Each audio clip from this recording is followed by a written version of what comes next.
มาเบิ่งจังหวะนี้จวดลงไปมาลุ้นการห้าวอีกทีนึงสำหรับบรรยากาศสายน้ำเงินพี่น้องอยู่แถวเงินแพ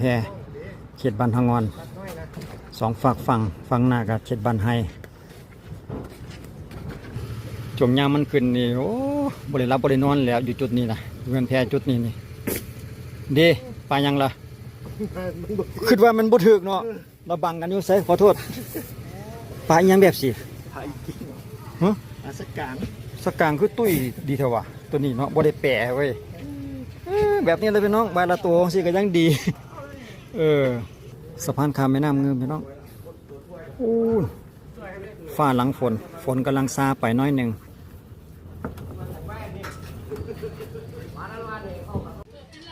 เฮ็ดอันกองเชียร์แม่นบ่กองเชียร์มาลุ้นแห่นี่บ่ ทีมงานของบ่าวสาวอยู่เงินแพเพื่อน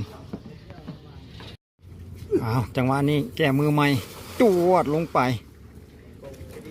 อยู่ใส่ละเบิ้งเพิ่นลุ้นอีกบาทหนึ่งก่อนไล่เข้าไปกล้องแพคุณดีข่าวนี่เว้าอยู่เมื่อกี้นี่เห็นตัวปลาได้เห็นแท้ตัวนึงเนาะตัวนึงก็เอา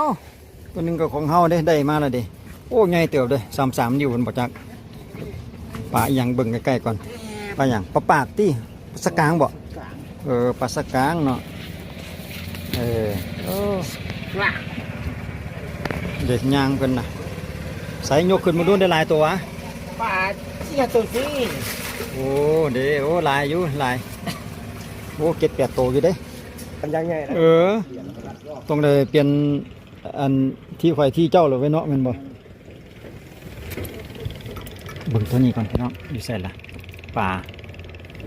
ดิโอ้ยคุณนะใหม่ๆสดๆเลยปลาอย่างแน่บุปลาบักมางปลาปากโอ้ได้หลายอยู่เด้พี่น้องแต่ละคนนี่ถือว่าก็พอได้แต่สิแหละซบจังหวะมันจะเถือกะบัลละโต2 โตแบบนี้แหละเพื่อบ่ได้กับวันใหม่ตัวนั้นตัว